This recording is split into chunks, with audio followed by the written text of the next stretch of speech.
Hello and welcome to Chetan Bharat Learning, and in this class we're going to do current affairs for international relations spanning from 1st of December all the way to 8th of December. Alright, there were some interesting developments this week. I'm sure you would have taken a note of them and made some notes of your own. So let's just quickly go through all of these developments. Alright, let me quickly give you a glance of what we're going to do today. We're going to finally understand what the nuclear deal with Iran is and why there's so much chatter in newspapers and around magazines also about what exactly is going on with Iran nuclear deal.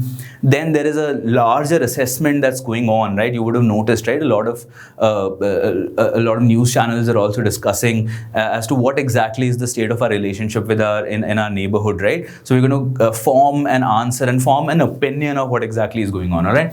Then there is an interface between climate change and international politics, right? Climate change has gone, has sprouted from like a global warming issue that nations need to resolve at their own level to a big topic in international politics. We're going to understand why that is and what is the interface between climate change and global politics. And then there's some Bollywood level developments going on in the relationship between China and Australia. We're going to get a grip on what's going on there. And then finally, we're going to frame an answer on India-Vietnam relations, one of the most overlooked topics and yet pretty important. All right, so let's dig in right away here. You can see Iran's President Hassan Rouhani at a nuclear facility in Iran at Natanz. All right, we're going to get to all of that. So the thing that I sort of want to get into right away is why is this in news at all, right? So recently what we learned is that a top Iranian nuclear scientist, all right, was assassinated. And if you believe Iranian media, it was actually, the assassination was conducted through a satellite controlled gun, which was artificial intelligence enabled, right? So very sci-fi assassination on that accord. And then there was a New York Times interview that recently walked out where Joe Biden, the American president-elect, is stated as saying that there are some new conditions that he would want Iran to fall in compliance with if the United States is to walk back into the agreement with Iran, all right? So this is why these two big stories is why we're going to look at the Iranian nuclear deal today, all right? So first and foremost, what is the agreement? It's a document, all right? It's a 156-page document which is titled Joint Comprehensive Plan of Action. It's an agreement reached between Iran on the one hand and P5 plus Germany on the other. Right? P5 is your 5 permanent members of the Security Council, which I'm sure you can name on your fingers now, and Germany. All right. So these countries together came up with this deal. All right, and the deal was actually, this is very important, was endorsed by United Nations Security Council, and the compliance mechanism hinged on a verification regime that is shepherded by International Atomic Energy Agency. Right? These are the basic, this is the skeleton, this is the context in which this deal was done. Then some developments that you might have taken note of that are at the back of your head right now is that Donald Trump pulled out of the deal. He enjoyed doing that for a long time, right? He pulled out of the deal in 2018, saying that this deal is insufficient.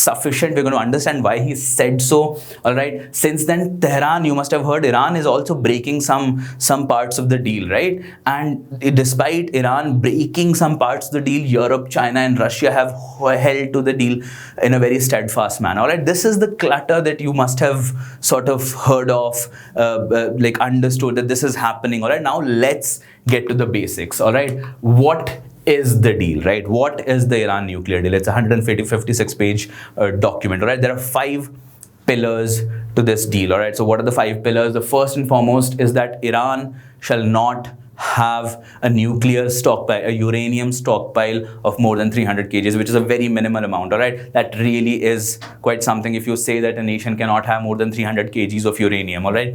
Then it will not enrich that uranium, all right? You know what the enrichment process is, right? You take uranium-235, you dig it out of the ground, refine it, and then what you do is that you put the uranium in centrifuges, these devices called centrifuges, and you spin them, all right?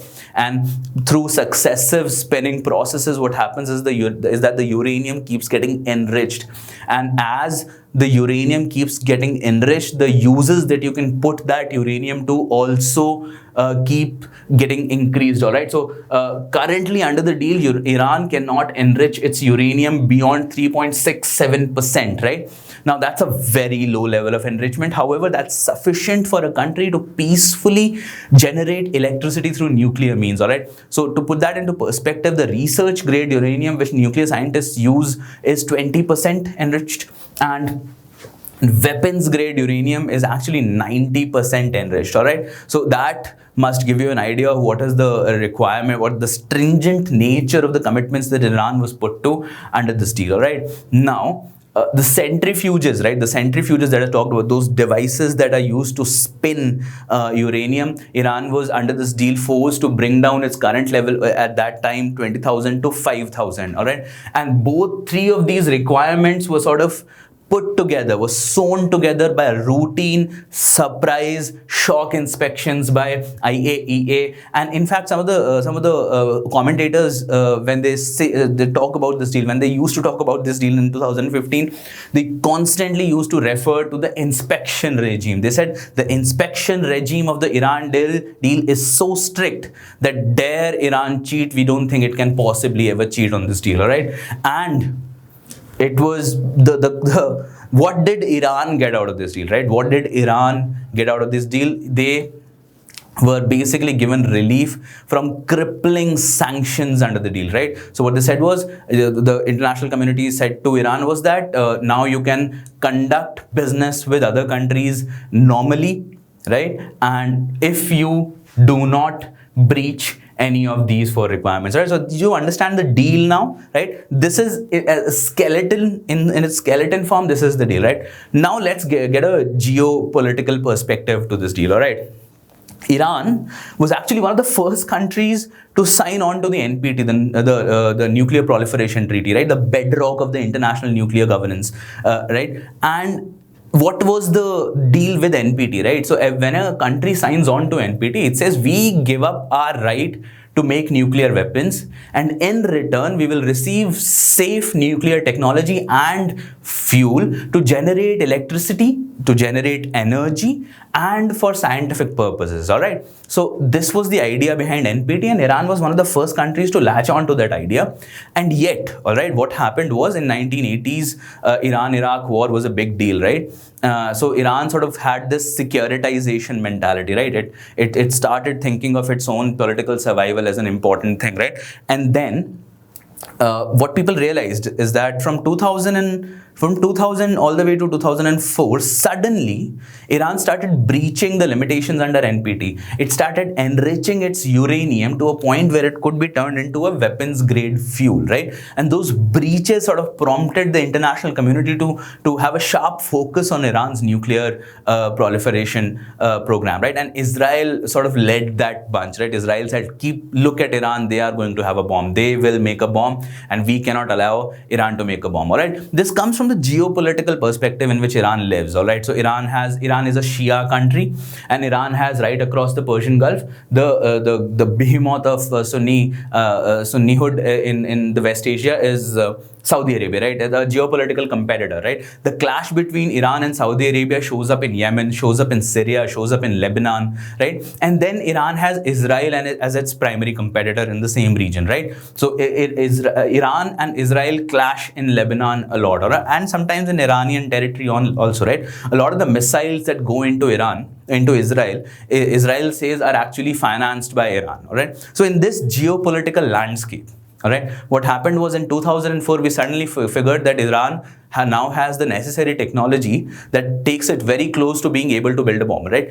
And then it figured that people started realizing that there was a nuclear smuggling racket, which was again shepherded by AQ Khan of Pakistan, where Iran's name kept featuring again and again. So people say that when United States invaded Iraq in 2004 without a sufficient justification, without broad-based support from international community, right? So people said, North Korea and Iran said, what is it that is with us that is protecting protecting us from United States? Right? What is protecting our regime? And they said we need a nuclear weapon. And since then, Iran has been in a search for a nuclear weapons capability. All right, North Korea has sort of achieved that, but Iran still hasn't. And in that context, United States applied a lot of sanctions on Iran, forced it on the table, and in 2015 had this deal. All right, so this was the deal that they reached in 2015. Then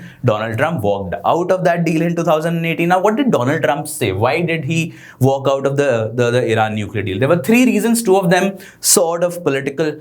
The third reason very important, right? So he wanted to first shred the Obama legacy, right? He did not like the fact that Barack Obama got into so many commitments, got the US into so many international commitments that in his worldview were detrimental to the interests of the United States. So for example, he walked out of the Paris Agreement, he walked out of multiple trade agreements with his neighbors, right? And then he walked out of the JCPOA, the Iran nuclear deal, right? And then there was a conservative pivot to Netanyahu. Netanyahu, who is the prime minister of Israel, right?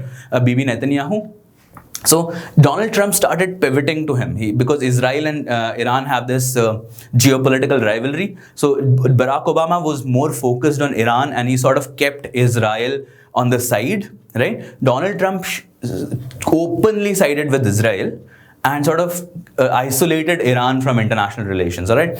And then the third, the biggest reason which sort of everyone agrees is that Iran, when sanctions were lowered, right, when sanctions were turned down as a consequence of the 2015 deal, the money that came to Iran, the economic resources that were generated out of a free trade with Iran, all of that money was just put to Iran's affairs in their surrounding regions, right? So for example, Iran started up a war in Yemen. It didn't start it; it actively played a part in the war in Yemen, right? In Syria, Iran was present. In Iraq, Iran was present. So from Saudi Arabia and America's standpoint, wherever United States saw a conflict in West Asia, Iran, they thought was the root cause of it. So American president said that Iran's interference in West Asia should have been part of the deal.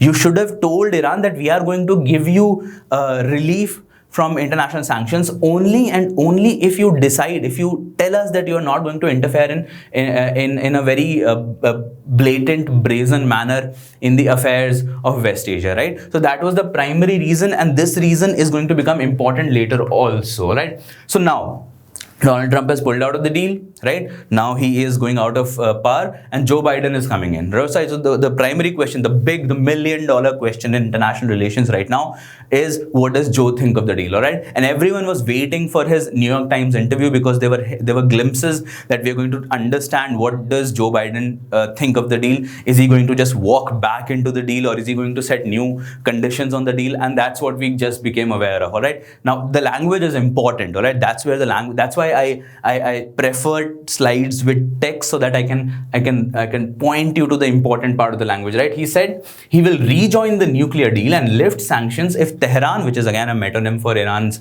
governance structure, if Tehran returns to strict compliance with the nuclear deal. Now, what does that mean? Now, maybe he's referring to the fact that recently Iran sort of broke some conditions of the deal by enriching uranium beyond a certain threshold, right? Maybe that, yes, maybe, right? Then Biden administration would seek to extend the duration of restrictions, right? Up till now, the restrictions are applicable till 2031. So he said maybe that Iran would be forced to accept a longer duration of restrictions, right? And then this is the important part, critical part. Iran would have to address its malign, is the word used, its malign regional activities through proxies in Lebanon, Iraq, Syria, and Yemen. So Iran would have to stop interfering in areas around it and stick to itself, focus on its own relationship, on its own country, right? That is critical. Now, in an interesting breach of presidential repertoire, what Biden said was the last goddamn thing we need in that part of the world is a buildup of nuclear capability, and he's right. Even as much pedestrian as that language is, he's really right about that. If Iran gets hold of a nuclear weapon in that region, then we're pretty sure Israel would openly come out and declare itself as a nuclear power. We think it is, but it hasn't openly declared so. Then we think Saudi Arabia might also try to be a nuclear power. Iraq might say so. Syria might go for it. Then we would have a nuclearization of the Middle East, right? And that's the last goddamn thing we need, right? He's right about that. Now, Iran responded. Now, we wanted to know what would Iran say, right? Iran said, hang on, you are the one who walked out of your commitment. United States backed out of the deal. So you are one in open defiance of the United Nations Security Council resolution. Right? I spoke of the United Nations Security Council resolution that endorsed the nuclear deal. Now, they said United States is in open defiance of the United Nations Security Council resolution. Who are you? You have to come back into the deal. You have to follow your commitments. All right. So there is a war of words going on, which is not very encouraging, right? Now, and amidst all of this, right, the year started with the assassination of Qasem Soleimani, who's a top Iranian general, right, and the year ended with an assassination of Mohsen Fakhrizadeh, right. Now, he, interestingly, was the head of Iranian nuclear program from 1999 all the way to 2003. In that period, when Iran actually started violating its commitments under NPT, right? His name, right? It's only after a little digging that you realize why he the target, right? His name featured on an American sanctions list, all right? And he was actually referred to by Benjamin Netanyahu in one of the speeches. Now that's a rock star scientist, right? If all the world's leaders know your name, right? So he was always a target. All right, and then he was assassinated. Now that's a little like rough, right? You don't go around assassinating scientists for God's sake, right? Now, Iranian parliament is in rage, right? How could they so blatantly, with complete disregard for international human rights law, just assassinate a person? So Iran's parliament has introduced a law that pushes the government to progressively violate the terms of the deal. So the law says that it has a timeline that by this date you are going to enrich your uranium to this level, by this date you're going to enrich your uranium to this level, right? And you are in fact also going to avoid IAEA inspections at two facilities, Natanz and Fordo, right? Where are these facilities? Here you see Fordo and here you see Natanz, right? These two facilities are very important. These are important for your prelims also. You should also keep in mind where Parchin is. Parchin is a military nuclear site, all right? It's always on the radar that this is the site where United States will attack or Israel will attack. Then this map you should just keep a close eye on. You should know where Bandar Abbas port is, all right? Now, the Iranian regime itself is not united on this, all right? For example, the Iranian president, right, Hassan Rouhani, is in open opposition to the bill. He says, let's play this time period out, right? What is his argument? He says that Israel is trying to provoke Iran into doing something before Joe Biden takes over as the president of United States, right? Because if Iran responds to this provocation, then there will be an international scenario, and Joe Biden joining the Iran deal, nuclear deal, will become very difficult, right? So that's a geopolitical game that Israel is playing, and Hassan Rouhani understands that, and Hassan Rouhani is saying, let's wait it out, all right? So now you understand what's going on within the Iranian establishment. Now, there's a complicated legislative procedure in Iran, all right, which is an interesting case study in comparative constitutionalism also, right? So I'm just going to give you a glimpse. So what happens is that if the parliament passes that law and the president of Iran refuses to certify it, what happens is that the speaker of Iran's parliament could certify it and then send it to the Revolutionary Guard, and then the Revolutionary Guard could get a certification from the Ayatollah Khomeini, right? So there is an alternative channel through which this law could also be passed, right? So there's a possibility that this law could bypass this dude altogether. All right, that's why he's in public opposition to the bill, right? So now you understand within the Iranian establishment, there are two primary arguments and they are both in clash, right? One side wants to wait this out, the other side wants to openly defy the terms of the deal, right? So what is next for the deal? There are basically two things that you want. It all depends on Biden, right? It all depends on Joe Biden, all right? Now, if he opens the diplomatic path, right? If he goes and talks to the Iranians straight away, there is a chance that the deal could be salvaged.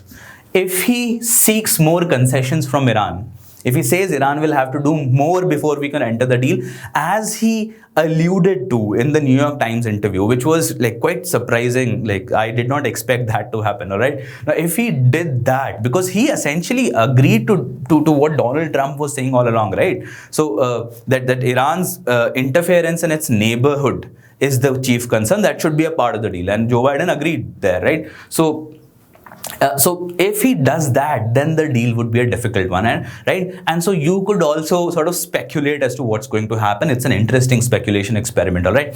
Then regional players are going to play an important role, right? Saudi Arabia, Israel, Bahrain, Qatar. It's these players that are in the end going to decide if there is a deal or not, right? So the Saudi Arabian foreign minister has already made a statement, right? Only 2 days back, he said, if United States wants to be back in the deal, United States needs to consult partners in the region, all right?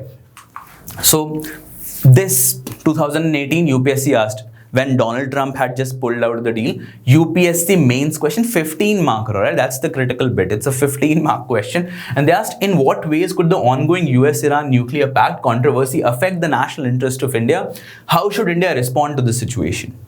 Right? Now, that was then, but even now, right, you should always have an answer prepared for India-Iran relations, specifically within the context of the US-Iran nuclear deal, right? There are two primary pillars of your answer, right? One is energy and the other is security or strategic considerations, right? Iran oil that comes to India is perfect for India. It's the cheapest. You know why? Because our refineries were actually designed to consume Iranian oil, right? So whenever there is an oil coming from other countries, we have to retrofit our refineries to basically consume that sort of oil, right? So recently, like, right, couple of days back, our petroleum minister Dharmendra Pradhan was asked, would you buy Iranian oil if the deal is back on, if the JCPOA works through? And he said, yes, we want that oil, right? Said, so this is how like diplomatic indications occur, right? So he said, it's the cheapest for India and we want that oil, right? You should keep in mind that we have halted our imports from Iran. Now Iraq is our primary supplier of oil, right? Then there are strategic considerations. You remember, like we discussed about how we are concerned about China's presence in our neighborhood. Think about that. China and Iran had a very big deal recently, right? Which had economic dimensions, which had strategic dimensions, and we don't want China so entrenched in our neighborhood that they're in Iran also, right? So that is a nervous thing for us, right? Then the Chabahar port, right? It's an important port for India. Now, why is it important, right? Because Pakistan does not allow us passage to Afghanistan, right? So when we open a port in Chabahar, we could have a passage to Afghanistan through the Delaranj passage, and then we could get an entry into Central Asia, right? So it allows us to have easy movement of goods to Central Asia, right? So that, right, that is jeopardized. The Chabahar port was jeopardized by the sanctions put on by Trump. Now, how it was jeopardized was that a lot of the equipment that goes into the making of a port is neither manufactured by Iran nor by India, right? So we have to sort of buy it from South Korea and Japan and these countries. And these countries, the companies in these countries were not very eager to sell that equipment to us. Why? Because of the sanctions in play, right? Then the other deal, the other part about this is that Iran actually has always been a very staunch supporter of India, especially on Kashmir, right? There was a time when Iran actually vetoed a resolution by OIC on Kashmir, right? It was standing by our side. Now it's not so much, right? So it might start supporting Pakistan on the Kashmir issue, right? So it's hampering our energy and it's hampering our security considerations, all right? So if you write this is going to be the pillar of your answer as to India's considerations, and I hope now you have a good understanding of the deal itself, all right? Now there is in newspapers and across like the sections of media, there is a constant conversation going on as to the state of our relationship in our neighborhood, all right? That's a very important question. Now, how it, like, what's the immediate concern? The immediate concern is that our foreign affairs minister recently visited West Asia, the foreign secretary recently visited Nepal, and the national security advisor visited Sri Lanka, and this was considered to be part of an India's diplomatic offensive to get its neighbors back on track, right? To ensure that our relationship with these countries vis-a-vis China is not hampered beyond a point, right? So let's get a look, let's understand, right? Let's freeze this moment in time and sort of understand where we are, like where we at. All right, so India's standing in South Asian neighborhood has come under strain. That is a given. All right, it is strained, it's not as good, right? We are facing trouble, like our traditional adversary Pakistan is there, right? We constantly have problems with them. Now we're having problems with Nepal, Bangladesh, and possibly Sri Lanka also, right? And this is at a time when we're already facing a showdown in the Himalayas against China, right? And the only sort of strategic comfort is the term that is used again and again. The only strategic comfort in our own neighborhood that we can derive is with Maldives and Bhutan. And Maldives also, if the other party comes to power, they will be radically anti-India, right? So I don't know how strategically comfortable that is either, all right? So let's understand structural issues with our South Asian region, right? South Asia was actually in the British times, or always before that, was actually a continuum from Afghanistan, right? From Hindu Kush all the way to Myanmar. It was one big trading block, right? So for example, Northeast used to be one of the one of the richest areas in India. Why? Because there was no connectivity issues, right? So it has been a trading continuum. And after independence, after the decolonization that happened, we've erected barriers to trade and movement of people, which has turned South Asia into one of the least integrated regions of the world. All right. Now, if you want to prove that in an answer, right, you have to quote these stats, right? You have to say that India's trade with South Asian countries has remained at 1.7, a miserly 1.7 to 3.8% of its global trade. Right? That's nothing, right? Like, think of this, like when we trade with the world, our goods actually fly over our neighborhood or like sail around our neighborhood to other countries. We don't trade with our own neighbors, and we trade with every other country, right? That's a little despicable, to be honest, right? Now compare that to China. Their trade with our neighborhood has gone up 546%, yes, 546%, from $8 billion in 2005 to $52 billion in 2018, right? Now, if you want to compare our integration in our region, right, compare that with East Asia and the Pacific, right, where intra-regional trade is actually 50%. They actually East Asia, they actually trade with each other more than they trade, or as much as they trade with other blocks. Think of sub-Saharan Africa, right? That region, without trade barriers, that region trades amongst itself 22% of their overall trade, and we stand at 1.7 to 3.8%. So that's a structural issue that we have in South Asia, and you need to highlight this issue in your answers because it is as important. All right, then now, not that like our trade issues were already not significant enough, now there is a China dimension adding to security concerns also, right? We know Belt and Road Initiative, China is building a China-Pakistan economic corridor that goes through the Pakistan occupied Kashmir all the way through Pakistan into the Arabian Sea, right? That is providing a supply line for China, right? That is creating concerns for us. Then all of India's neighbors, with the exception, with the great exception of Bhutan, have already like taken part in BRI negotiations, right? They are already part of either the Belt and Road Initiative or the Maritime Silk Road Initiative, right? They're already taking investments from China. And what is China is doing? Strategic investments, right? We've heard of the column of the port issue in Sri Lanka, right? They acquired a port, and Sri Lanka could not pay back the loan, and then China sort of took a 99-year lease, right? And those strategic investments China is making throughout our neighborhood, right? From Djibouti all the way to Myanmar, right? There is an encirclement going on, right? India is losing its neighborhood to China, right? And that is a concern because you're locked in a showdown in the Himalayas with that same country, right? So now it's not that our trade was great with these countries, which are right in our neighborhood. Now there is a China angle also, right? So you now understand why our diplomats have been called upon to go to these regions again and again, why the Prime Minister of India keeps on visiting these regions again and again, right? Now, what are the current ills, right? The strategic issue besides the current ills that we are in a cartography war with Nepal, right? Nepal released a map saying a part of our territory is now their territory, and we don't want to like really get into that war. We're saying, okay, like we're going to deal with it, right?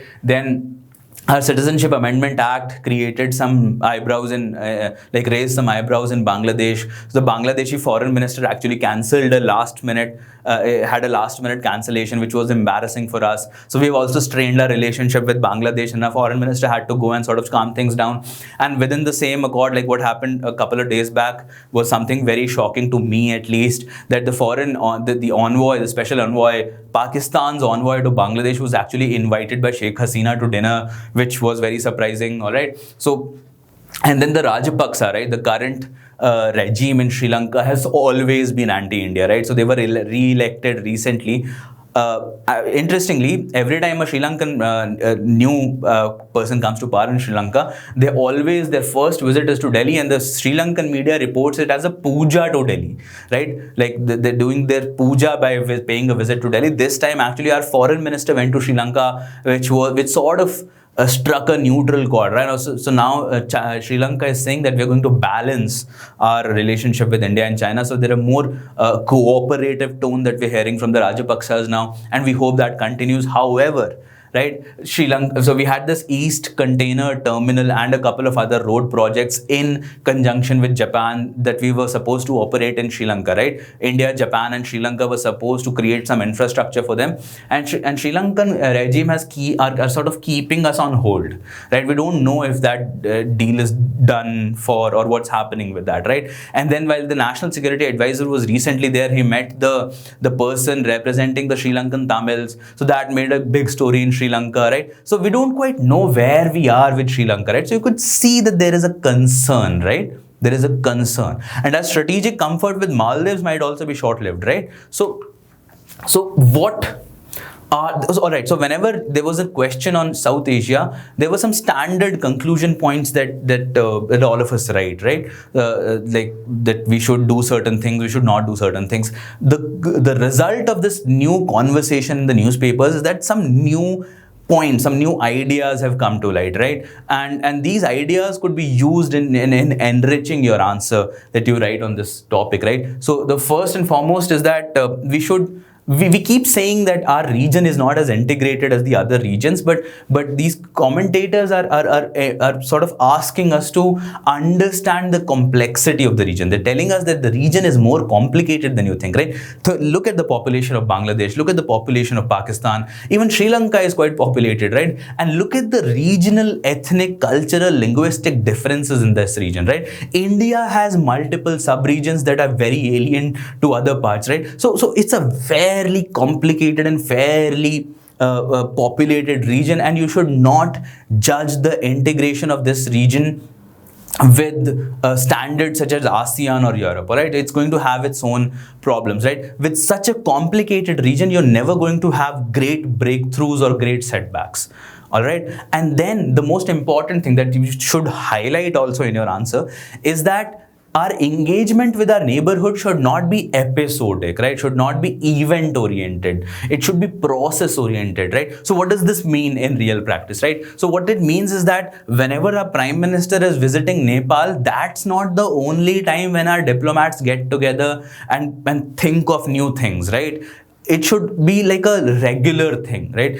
Top level diplomat should continuously visit, should continuously have a process going on. The cultural diplomacy should be an ongoing process, right? So it should not be an event oriented diplomacy, right? And then with regard to connectivity, right? So from the 1990s, the stated goal of our foreign policy, of our neighborhood policy, right, and Prime Minister Modi's neighborhood first policy. What is the primary agenda of the Prime Minister Modi's neighborhood first policy? It's connectivity, right? What does connectivity mean, right? It means that we should have roads that sort of just crisscross this entire subcontinent, right? That a Bangladeshi wagon, when it enters India, it doesn't feel the pressure of customs, right? It should be as if it's one continuum, right? Like it's in Europe or like it's in ASEAN. So that's the idea, that's the imagination, that's the vision, right? Now, if you want that vision, we keep thinking of, for example, Bangladesh should provide us transit to the northeast, right? So that it's easy for us to move our goods to northeast.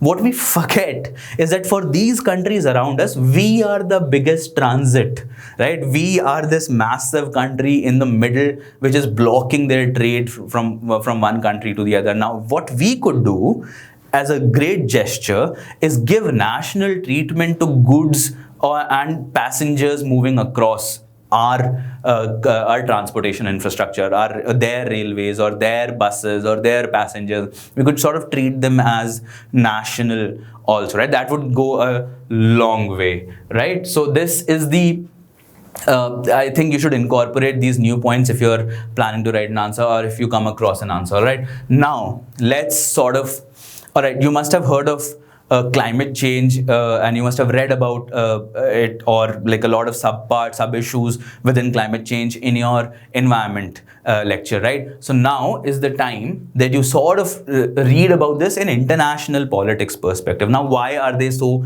intertwined? All right, now earlier in 1970s and 1980s, although the global component of the problem of climate change was always an acknowledged one, there was really no absorption of the fact that if this problem has to be solved, it would have to be solved at an international level, right? So for example, terrorism needs to be solved at an international level, right? Because terrorists keep moving from one country to the other, right? If, for example, trans-boundary river disputes must involve multiple countries, similarly, if one country keeps emitting greenhouse gases into the atmosphere, it doesn't matter if the other countries are doing all right.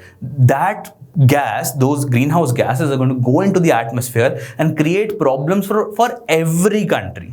So it's a global problem. All right. So it would involve politics. It's a problem that would need a hefty amount of political maneuvering to solve. That is why climate change is part of your international relations syllabus. Also, you could expect a question on this topic. All right. So India's story, that's what we are focused on. India's story on international relations, the big shift that we sometimes tend to miss, it could be explained through these two cartoons. All right.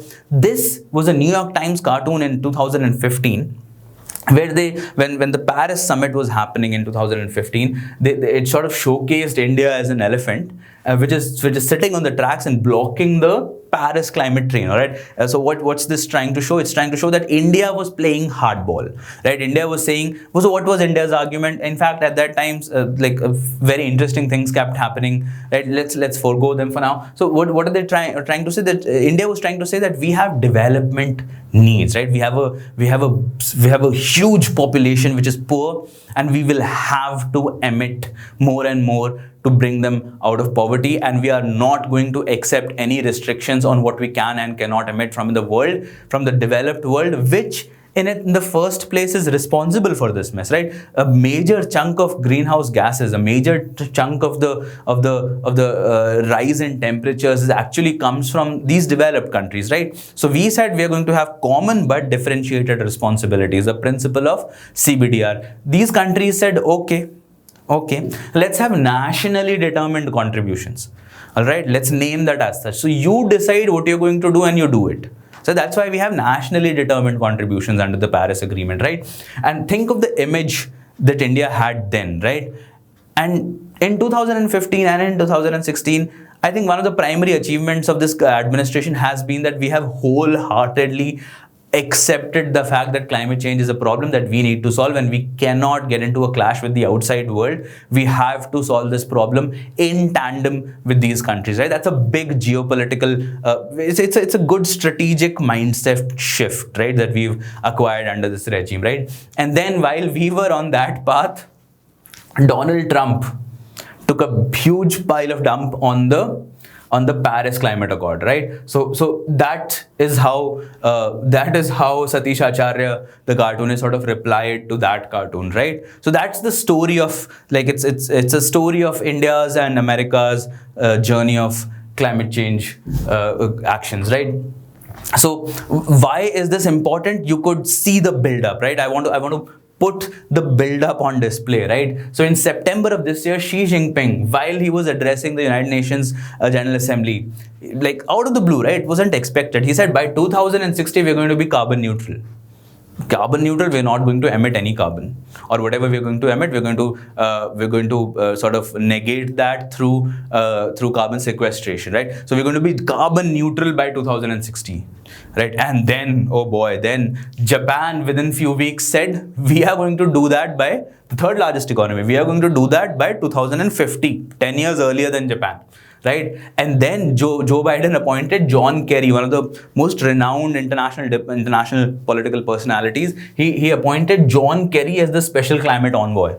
And in fact, one of the most ambitious things that I've ever seen on climate change is within Joe Biden's manifesto, which is a $2 trillion Biden climate plan, right? It's a true $2 trillion plan, right? Our economy is coming closer to $3 trillion, right? So it's a big plan. It's a complete reconfiguration of international architecture around climate change. All right.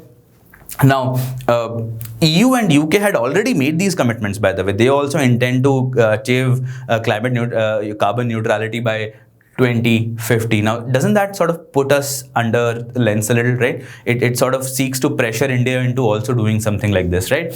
So the UN Secretary General then, right, as if this wasn't enough, the United Nations Secretary General said in a speech that the world should go net zero emissions of GHGs by 2050. So there is this momentum building, right, in light of the new Biden administration, in light of the new Chinese commitment to climate, to solving the problem of climate change, right? So where do we stand, right? India, as I told you, was earlier considered a part of the problem. Now we have sort of, we are no longer defensive on climate change, right? We, in fact, in a report that came out recently, it was a consortium of 14 international non-governmental organizations with IPCC as a part. It said out of the G20 countries, India is the only country which is scheduled to meet its climate obligations under the Paris Accord, right? It's a big deal, you know. Then we sort of came up with International Solar Alliance with cooperation from France, right? And because of these and because of our position as a developing country, right, we are the linchpin. That's very important, right? That's where we get our negotiating heft from, right? We are the linchpin in international negotiations. Why? Because countries such as Brazil, Mexico, Indonesia, Malaysia, these countries which sort of need to pull their people out of poverty, there are more people there that need to be pulled out of poverty, look to India to negotiate, to form a grouping and negotiate with the United States. During the let's say before 2015, actually China was also a part of this grouping, negotiating with the United States and European Union. Now our fear is that China, with this aggressive push to carbon neutrality, is actually part of the America and Europe grouping, right? So now China, Europe and United States are in one grouping, and we are the India suddenly finds itself in a position of negotiation, right? It could sort of get the developing world around it and negotiate with the developed world, right? So that's where India stands at crossroads, really, right? Now, if you really want to absorb what's going to happen, right, how serious things are going to become, you just need to take a look at the Biden plan, right? So first of all, it says we're going to rejoin the Paris Climate Accord, right? Then he acknowledges, and this acknowledgement is important, right? So that is where the link between climate politics and climate change and international politics comes in. He says this problem of climate change will not be solved in silos. All right, we are not going to stay within our country and solve this. We will have to act with each other, right? There is a dire need for international cooperation on this point, right? Then he aims to convene, and this is big, he aims to convene a climate world summit to bring global leaders together to go beyond, to push them into going beyond their nationally determined targets, right? What was the primary agenda of 2015 Paris Climate Accord, right? That countries will themselves decide what they will do, and so now Biden wants them to go beyond their determined contributions, and this part is what really concerns me, to be honest. Like he says some countries would be labeled as climate outlaws, and there's like, even though we shall meet our climate targets under the Paris Agreement, there's a very high chance that that excessive responsibility will be put on India, and we might be like named climate outlaws, right? And if that happens, severe pressure would have to be put on India. We can't, like, you know how important that is. I'll tell you how important that is. The first conversation that Prime Minister Modi had with the President-elect Biden, right? After that, Prime Minister Modi came out with a tweet, right? And look at the language of that tweet, right? We have shared priorities on COVID-19 pandemic because it's raging, right? The second topic on which they talked was climate change, right? And cooperation in the Indo-Pacific, read that as China, right? But COVID, climate change and China are the three topics that they talked about, and climate change took priority over China. Right? So that's how important this is. That's how important the 2021 Glasgow COP will be, right? It is widely expected that China and United States would build a climate partnership, and this partnership could put us in the spot. All right? What's more concerning is that this new Biden plan might actually reorder global trading policy around climate change. So, for example, United States can tell us that we are going to put restrictions on trading with you if you do not do this on climate change, right? So that's a problem, right? But again, our concern is that our growth and development cannot be delinked from emissions, right? We cannot just say we are not going to emit any more GHGs from now on. Why? Because we have a huge poor population to lift, right? We need our factories running. We need these plants to work more and more, right?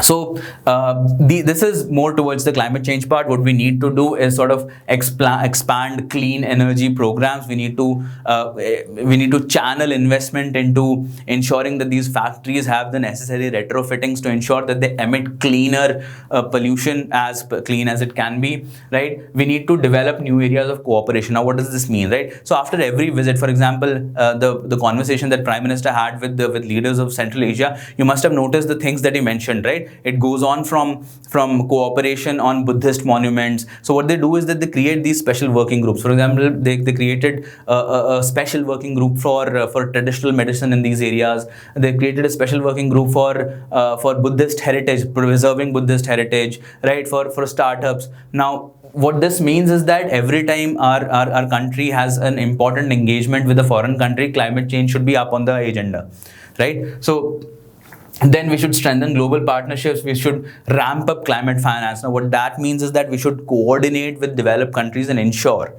that the commitments they had made under the Paris Agreement, for example, $100 billion of climate finance by 2020, right? That commitment needs to be fulfilled, right? And then the most important of all, this is really the most important, we need to build domestic consensus. Think of the current farmers' agitation at the borders of New Delhi, right? Why is climate change not even a consideration there?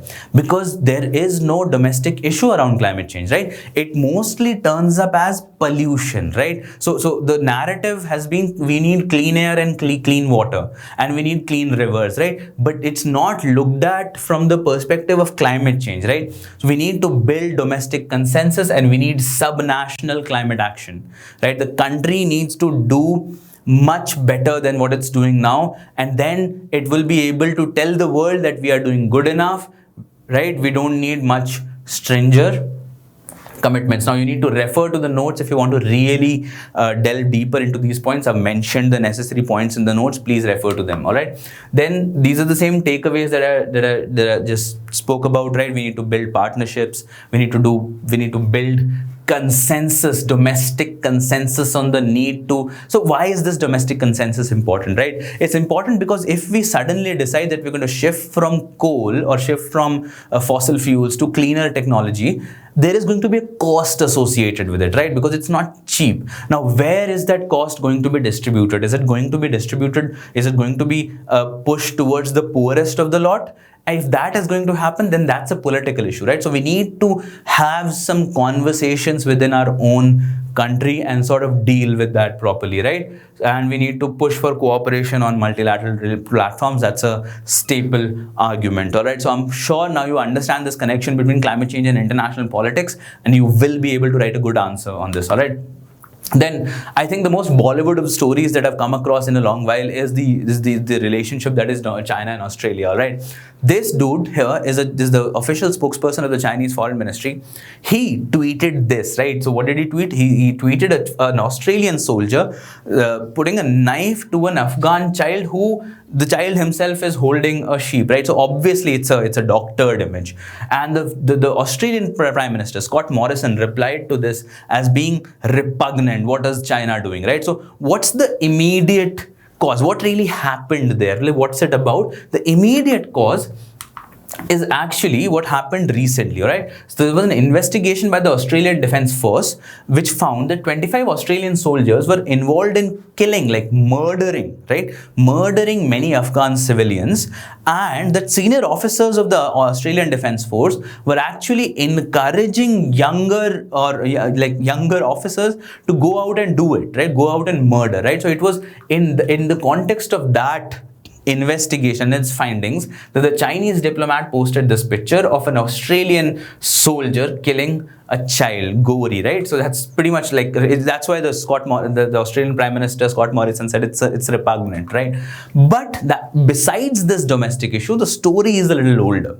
All right, the story is a little more complicated and a little less Bollywood than what this was. All right, so Australia is a military alliance with the United States, right? It's a security partner, right? And increasingly, Australia is trading more and more with China. 39 to 40% of Australia's exports go to China. So Australia is excessively dependent on China for ensuring that it gets a continuous stream of income from foreign countries, right? So what happened? The cracks sort of began to appear in 2017, but 2018 was the big deal, right? When Australia said that Chinese firms such as Huawei and ZTE cannot be involved in the 5G rollout process. So Chinese firms were sort of thrown out of Australia, especially in the 5G process, right? Now, the same year, Australia also passed a foreign interference law. So it said that the Chinese community in Australia could not give donations to political parties in Australia, right? So it sort of shielded Australian politics from Chinese money. All right. Now that created quite a storm. All right. But none of this could compare to the storm that was created in April when Australia at the WHO platform said that there should be an open inquiry into what happened in China with respect to COVID-19 pandemic. Right, that was quite something, and it really enraged China, right? And there's a growing trade dispute out of it. All right, the reason why it's Bollywood is because of this, right? So Beijing sort of retaliated against that Australian call for inquiry on COVID-19 pandemic by imposing heavy tariffs on barley, a major Australian export, right? Then Australia, what it did was a Chinese dairy company was about to acquire an Australian dairy company, and Australia said, no, you can't do that, right? Then China imposed a ban on Australian coal, which is one of the biggest Australian exports, right? It imposed a brief ban on Australian coal exports. Now, what happened was, because of that export, a lot of Australian ships became stranded on Chinese shores, right? There's millions of tons of coal just floating around in the South Pacific, right? So that's what happened. Then China sort of imposed a tariff on Australian wines, and this is despite the fact that China and Australia are part of the regional comprehensive economic partnership. None of this, them being part of the same trading bloc, did not save the deteriorating relationship between China and Australia. Now, what is the core of this problem right now. And the core of this problem sort of comes to you if you look at this map, right? India is concerned about its neighborhood, right? Australia is concerned about its own neighborhood, right? The South Pacific is its neighborhood. All right, you look at these string of islands here. This is what Australia considers its own backyard, and China is increasingly making investments in these countries, is increasingly getting some of the more authoritative regimes in these islands on its side, right? And China, the sort of infrastructure that China is building there sometimes seems like they're going to war, right? So look at the investments that have happened in the recent times, right? Chinese spending in Fiji has been on roads upgrade, right? Chinese spending in Samoa has been on government buildings, right? Like it's and port infrastructure, which was a big part of Chinese spending in these areas, where the Australian spending has mostly been on governance and education and disaster management and health, right? That's where Australian spending has been forced, right? So this map, right? Australia feels threatened by this sudden onslaught of Chinese investment and Chinese military ships in this region, right? And with a retreating United States, with Donald Trump not very convinced about America's need to be in this region, Australia felt more and more threatened, right? So, and this theme of China threatening countries is going to turn up again and again, right? We just looked at how it's threatening India. We just looked at how it's threatening Australia, right? Now, that's it. That's the core of it, right? And the Chinese diplomacy, right, has turned around, right? The Chinese diplomacy is no more subtle. It's more wolf warrior, right? I hope you haven't seen that movie, right? It's a really horrible movie, The Wolf Warrior. It's about a Chinese warrior, almost a military person in Africa, going around killing people, jumping over obstacles, and somehow proving that he's like the real wolf, right? And it's become eponymous with the nature of Chinese diplomacy, right? They've become very brazen, right? So what happened was the Five Eyes coalition, right, which we discussed in the last class, right? The Five Eyes coalition, of which Australia, the English-speaking world, Australia is a part, made a comment that China should watch its actions in Hong Kong. And the same dude, right, the Chinese official spokesperson, he said whether they have 5 eyes or 10 eyes, they will be burnt or something, right? It was very brazen, right? It's almost very pedestrian comment to be made, right? That is also sort of irking Australia, right? The thing that you should take away from this is one, that it's China in the neighborhood. That's the theme of international politics nowadays, right? Everyone is concerned with this new emerging power, or it's almost emerged, right, that is threatening their own backyard, right? Then what is going to happen in the future? There are only speculations, I think, or most commentators think that this is going to get from bad to worse. Why? Because Australia has an elections coming up, right?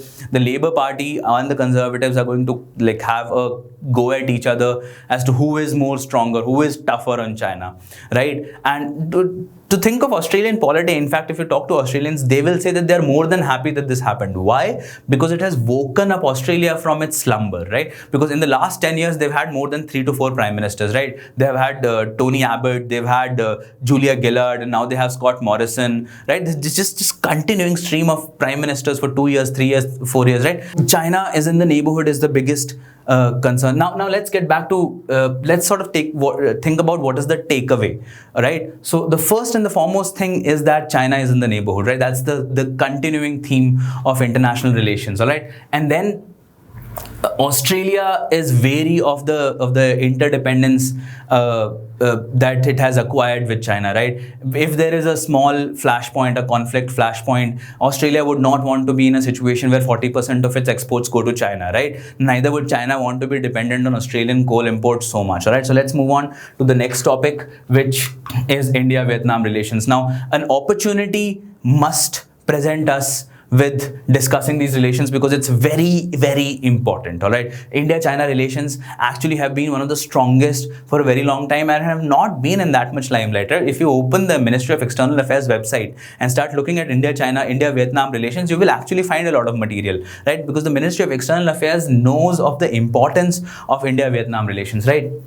So what happened, what is affording us this opportunity is that the Indian Defense Minister has assured Vietnam of India's help in modernization of its armed forces with a focus on enhancing maritime capabilities. All right. So matter of pride for us, right? Like another nation seeks our help in modernizing their forces, right? So if you really want to understand the problem that Vietnam has, the problem that it faces in its geography, you need to look at this map, right? Vietnam here shares a massive border with China, all right? And then there is an island here, Vanguard Bank, part of the Spratly Islands. Now, what happened in April this year is that the Chinese ship sank a Vietnamese fishing boat here, all right? And throughout the episode, Vietnam kept protesting and no one sort of really cared much. And then Vietnam sort of pushed China to being on the negotiating table, right? And then Vietnam foreign minister called Indian foreign minister and they said like we're keeping India informed. They couldn't do much, right? And that is sort of like pressuring Vietnam into doing more about the situation, right? Now you need to sort of get a grasp on why Vietnam is so much worried, right? In the 1980s, when there was a Khmer Rouge regime and the Vietnam sort of, and the Vietnam security forces sort of helped overthrow that regime, which was China backed. So there was, you don't need to know all of that. What you need to know is that in the 1980s, there were clashes. There were border clashes between Vietnam and China. All right. And then Vietnam defeated, it sort of pushed China back. Why? Because they were battle hardened with their battle against United States, the US-Vietnam War, and China wasn't all that ready. But Vietnam believes that now the situation would be a little different because Chinese forces are better equipped, more like trained, and Vietnam not so much. All right. So they're in this stress, right? And this is where India comes in, right? India, for one, has always been a Vietnamese partner, right? Gone like from days of Mahatma Gandhi and Ho Chi Minh, right? India has been a Vietnam ally, right? In fact, there was an alliance, right? India was an ally of Soviet Union almost, especially since 1971. Vietnam was also a Soviet ally, and like Vietnam was actually supplied with like Soviet equipment when it was fighting against United States, right? India supported Vietnamese independence. India supported US withdrawal from Vietnam. India supported Vietnam's reunification, and then India was one of the first countries to have diplomatic contacts with Vietnam, right? So you can see it's an old relationship, right? And then we became strategic partners in 2007, all right? Our strategic convergence with China, with Vietnam is just China, and China, all right? China is bothering us, them more so, and we are sort of aligning. There is strategic convergence is the phrase that you must use. All right, then you need to focus on the security cooperation, you need to focus on the economic cooperation. The points that you're going to write for security cooperation you could get from here, but you should mention $100 million credit line for purchasing 12 high-speed patrol boats. Why you should mention the patrol boats is because they are going to be patrolling that long shoreline alongside China, all right?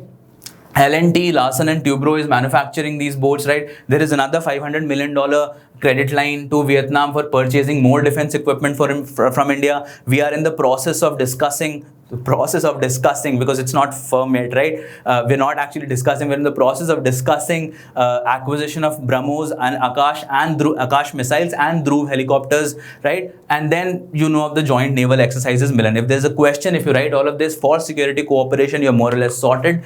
And then what is going to happen is that from 2021, India and Vietnam both are going to be non-permanent members of the Security Council. So already there are plans being hashed on how to counter China on that platform, right? And then there is security cooperation, then there is economic cooperation, right? You should just have a idea of what is the trade basket in our relations with Vietnam, right? So for example, our trade with them has gone from $200 million all the way to $12.34 billion, right? So quite a jump from 2000 to 2019, right? So we export a lot of corn, steel, fishery, meat, and what we get from Vietnam mostly is electronics, all right?